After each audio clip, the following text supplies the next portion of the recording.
Hey, it's Lacey and welcome back to Satoshi Gaming. This is my best candy cane and sugar rush build yet in Townstar. For this build, the purpose was to collect my daily town as quickly and easily as possible, as I usually collect my daily while cooking dinner for my family, just letting it run in the kitchen on my phone. With this build, I am producing about 10 candy canes every 30 minutes or so, and if I were to guess, about 40 to 50 sugar every 15 minutes. I'm currently ranked in the top 12% of players on the Play to Earn server, which is pretty great considering I probably only play an average of 15 to 30 minutes per day. My town's located on a river, providing me a passive water bonus on one side, and I'm only a couple squares away from a city, making my delivery time about 16 seconds with my Express Depot NFT, and around 22 seconds without the NFT. I have more gas than I know what to do with, energy is sustainable at its current output, maxing out my storage routinely.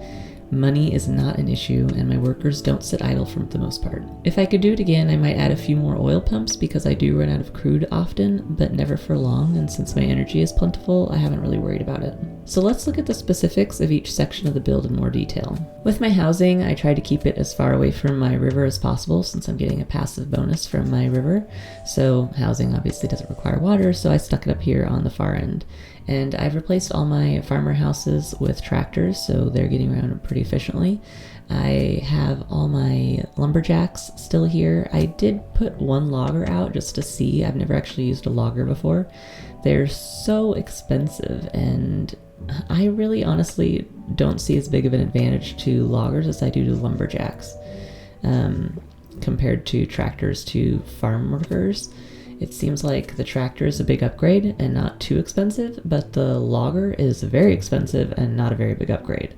So I only did one of those, and I just left the rest of my lumberjacks because I feel like they're getting the job done. I put my builder houses in the middle because they do not require a road, so it was an easy spot to just stick them, and I have room to stick in as many as I need. If I'm like building a bunch of stuff all at once, I can just throw a bunch of them down and then get rid of them when I'm done. And I usually just keep 2 at all times. Moving on to my crops. I have a pretty long section of crop with the water extending from one edge of my town to the other so that my workers will actually just go right over the water instead of having to walk around water. Because the candy canes and sugar rush builds are water intensive, I needed more water than just the river provides. So I made 2 rows of crops here. I have my sugarcane and tree farms, and then I have my peppermint up top because it's pretty low on water needs, only requiring 3. All of these grow at optimal speeds, and it seems to work pretty well with the consumption needs I have. So everyone's getting around pretty easily. I have some roads that extend a little further in, and the workers sometimes gravitate towards them, but other times they just go right through the crops in the middle, which, as you know, walking through crops is a little slower, but they do what they want. So for the sugar rush part of this build, I started with all these windmills, the 4 quadrants on the right side. That's where my primary windmill setup was originally, and the ones on the bottom left in that 5th quadrant, that was just something because I had extra room and I was like, well, what can I stick there? Might as well do more windmills. So I have my silos tucked in so they're easily accessible by all the silos. The workers don't have to travel very far to drop off goods, and the silo workers don't have to walk very far to pick up goods. So it makes it pretty efficient. They are packed in pretty dense. I'm not worried about wind or shade at all right now in this build. I'm just letting them do their thing, and it takes a long time, so I have a lot of them in here. In the early game, I was, keeping them spaced apart nicely, but at this point, it just doesn't even matter. I also have the wood sheds tucked in so that the workers can get wood if needed. Speaking of wood, I moved my lumber mill down here. It was originally up with my other industrial stuff, so it was automatically supplied with water and power. So I ended up having to build a second power plant, and in order to get it automatically supplied with power, which was fine. I had more money than I needed, so it didn't really matter. I moved it down here because now my lumber mill is right next to the wood storage, and that makes it much easier. He doesn't have to walk very far, and also because your lumberjacks will automatically supply your lumber mill with the 4 wood, it's helpful to have your lumber mill near your crops because the lumberjacks, you don't want them walking all over hoo-ha to deliver their wood. So you can see here they're all gonna come right in all at once because they like to do that. But So this makes it really efficient, and the lumberjack only has to go over 1 square to drop off lumber and only 1 square to pick up wood if he even needs to. Usually the lumberjacks are providing wood quicker than he needs it, so he's sometimes just walking back empty-handed from the 1 square over.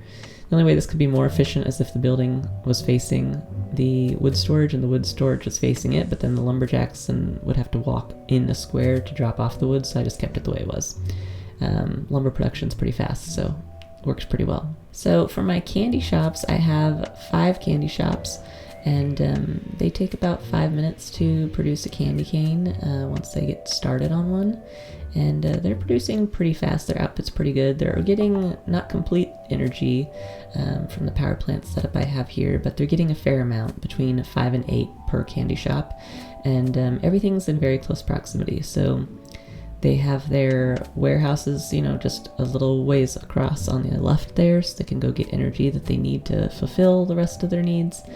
The storehouses are right across the way, so they can easily pick up their sugar and for their builds and then come back and drop off the candy canes. So this build I think is pretty efficient. The silo is just down the street, so they just have to walk straight down the road to pick up peppermint from the silo. And they're pretty speedy despite, them walking slower than most. So I think the candy shop setup's pretty good.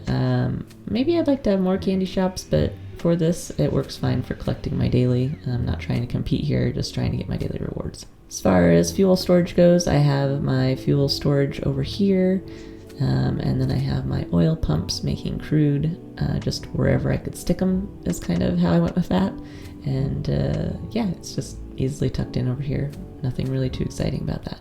Looking at my industrial setup, I used to have, where that single candy shop is by itself, it used to be a second refinery, so one was doing petroleum and one was doing gasoline, and they are completely powered by what I have set up here for gasoline.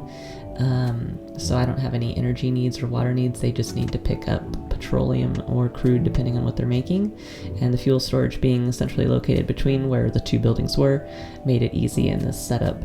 I later swapped out my second refinery for another candy shop because I didn't need fuel. I had more fuel than I knew what to do with. I had I think it was 80 something fuel, and decided I can stop production here and swapped out for a candy shop, and now I just have the one.